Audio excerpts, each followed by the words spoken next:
Sheela's 5 stars kitchen. இன்னைக்கு நம்ம கிச்சனில் பார்க்க போகிற ரெசிபி பாவக்காய் பொரியல். குட்டி பாவக்காய் எடுத்திருக்கேன். இதை மிதி பாவக்கான்னு சொல்லுவாங்க பார்த்தீங்களா, அந்த பாவக்காய். இதை நம்ம எப்பயுமே மிளகாப்பொடி போட்டு வறுத்து வச்சுருவோம். அப்படி செய்யாமல் தேங்காய் போட்டு இதை செய்ய போகிறேன். இது ஒரு வித்தியாசமாக நல்ல டேஸ்ட்டாக இருக்கும். இது எங்கள் மாமியார் வீட்டில் மதுரையில் செய்வாங்க. அதை நான் இப்போ உங்களுக்கு செஞ்சு காமிக்கிறேன்.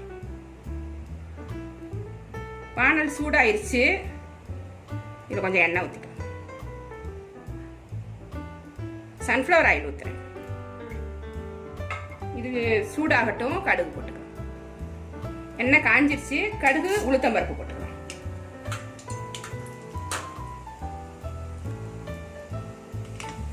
கடுகு பொரிஞ்சிருச்சு. ஒரு பல்லாரி வெங்காயம் பொடியாக கட் பண்ணி வச்சிருக்கேன். 4 காஞ்ச மிளகாய் கிள்ளி வச்சிருக்கேன். அதையும் இது கூட சேர்த்துக்கலாம்.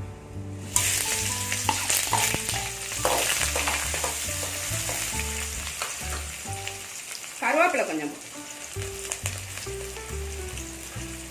இதுக்கு கொஞ்சம் பொருள் தான் தேவைப்படும். வெங்காயம், காஞ்ச மிளகாய், தேங்காய், அவ்வளோதான். ஆனால் இது ரொம்ப டேஸ்ட்டாக இருக்கும். வித்தியாசமாக இருக்கும். நல்ல டேஸ்ட்டாக இருக்கும். காரக்குழம்புக்கு இது நல்ல மேட்சாக இருக்கும். சாம்பாருக்கும் சாப்பிட்லாம். ஆனால் காரக்குழம்புக்கு தான் சரியான மேட்சிங்காக இருக்கும். அது காரம் புளிப்போட இருக்கிறப்ப இது தேங்காய் போட்ட கறி நல்ல டேஸ்ட்டாக இருக்கும். நல்லா வதங்கிடுச்சு. இப்போ நம்ம பாவக்காயை சேர்த்தோம்.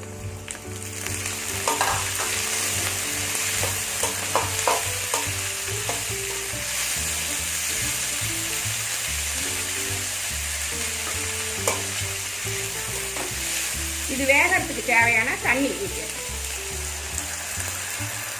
இது முங்குற அளவுக்கு ஊற்றினா போதும். கரெக்டாக வெந்து போயிடும். போதும், இதிலே வெந்து போயிடும். அப்பப்போ கிளறி விட்டுக்கிட்டே இருந்தோம்னா நல்லா வெந்து போயிடும். இப்போ தேவையான உப்பு சேர்த்துக்கலாம்.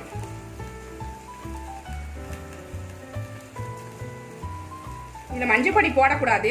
இது வெள்ளையா இருந்தால் தான் நல்லா இருக்கும். இந்த கிரீன் கலரும் அந்த தேங்காவோட கலரும் சேர்ந்து அந்த கிரீன் அண்ட் ஒயிட் நல்லா அழகா இருக்கும். சாப்பிட்றதுக்கும் நல்ல டேஸ்டா இருக்கும். பாவக்காய் வெந்து கொஞ்சம் தண்ணி சுண்டிருச்சு. இந்த சமயத்தில் கொஞ்சம் தேங்காய் சேர்த்துக்கலாம். ஒரு 5 கீத்து அரைச்சி வச்சிருக்கேன். இதை இது கூட சேர்த்துக்கலாம். இந்த தேங்காய் கூட ஒன்றுமே போடல. பிளைனா வெறும் தேங்காய் தான் அரைச்சிருக்கேன். இந்த தேங்காயில் வேகிறது தான் இந்த பாவக்காயே டேஸ்டாக இருக்கும். இந்த தேங்காய் பாலில் அது வேகணும். நல்லா கலந்து விட்டு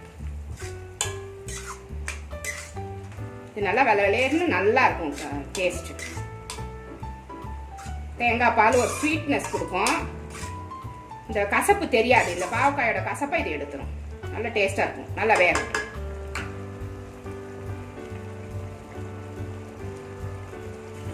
இந்த சமயத்துல உப்பெல்லாம் கொஞ்சம் செக் பண்ணிக்கோங்க. உப்பு பத்தலைன்னா கொஞ்சம் போட்டு வேக வச்சுக்கோங்க. உப்பு கம்மியா இருந்தா கொஞ்சம் கசப்பா தெரியும். அதனால உப்பெல்லாம் செக் பண்ணி போட்டுக்கோங்க. பாவக்காய் ரெடி ஆயிடுச்சு. தண்ணிலாம் வத்திடுச்சு. இதுக்கு மேல இதை கிண்ட தேவையில்லை. ரொம்ப தண்ணிலாம் போகணுன்றதுக்காக பண்ணீங்கன்னா இது கலர் மாறி போயிடும். இந்த மாதிரி இருக்க சமயத்துல நீங்க நிறுத்திடுங்க. அவ்வளவுதான். பாவக்காய் தேங்காய் பால் கறி ரெடி ஆயிருச்சு. இது நல்லா டேஸ்டா இருக்கும். காரக்குழம்பு சாம்பாருக்கு நல்ல மேட்சா இருக்கும். இதை நீங்க வீட்டில் ட்ரை பண்ணி பாருங்க. இந்த ரெசிபி உங்களுக்கு பிடிச்சிருந்தா என்னோட சேனலை சப்ஸ்கிரைப் பண்ணுங்க.